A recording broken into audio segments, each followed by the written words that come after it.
Sunduan na naman sa mga bata. Grabe naman yung hangin. Naalis yung hangin, oh. Hangin. Okay. So, mahangin siya. Ito yung school nila. Just.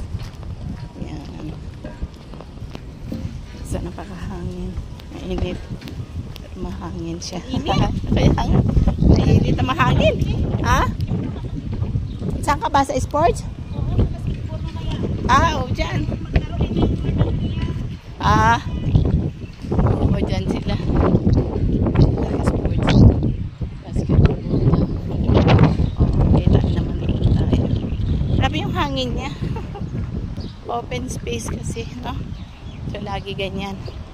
Okay, shalom everyone. Nawa na sa buti kayong kalagayan. At lagi natin suot yung sombrero tsaka yung jacket para hindi tayo mainitan. Nakita nyo. Yan. God bless.